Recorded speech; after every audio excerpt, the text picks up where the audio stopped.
One gunshot. One gunshot. Just one gunshot. Telling your own story can be hard, I'm just learning as I'm going. I'm only 24, so. especially when it involves a life-changing injury.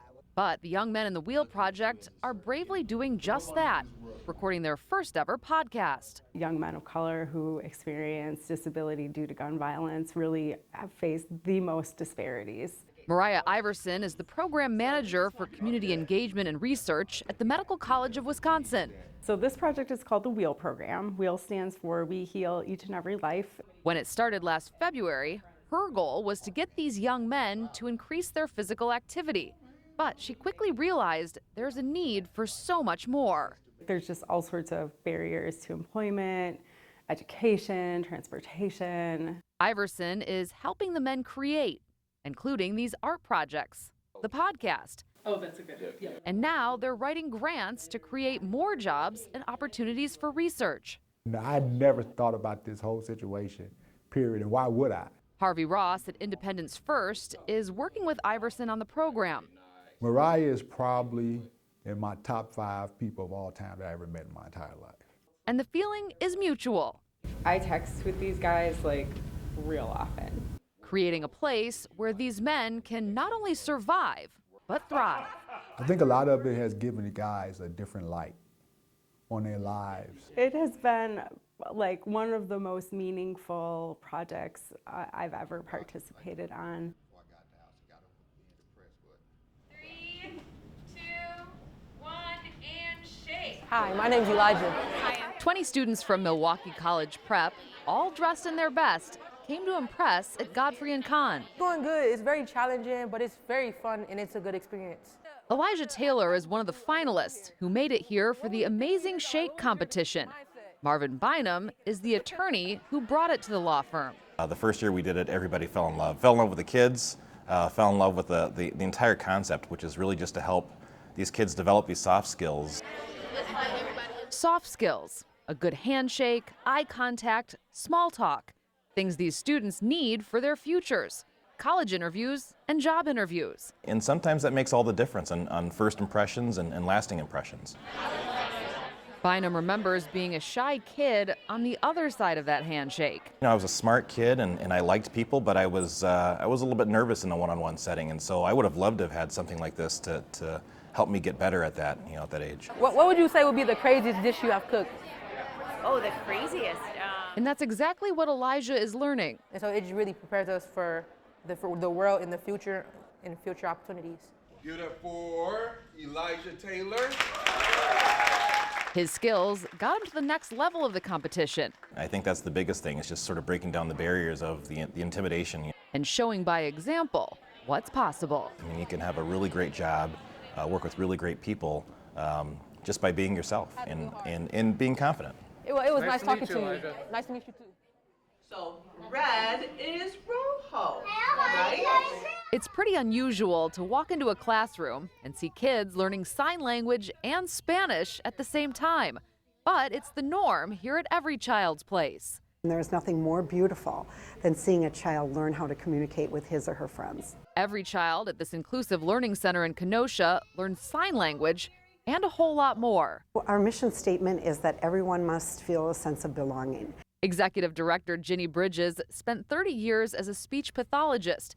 She came up with the idea to create a school welcoming children of all abilities. Whatever their needs are, we need to be able to address those needs and give them a place that is safe and happy. Hi, are you a happy boy?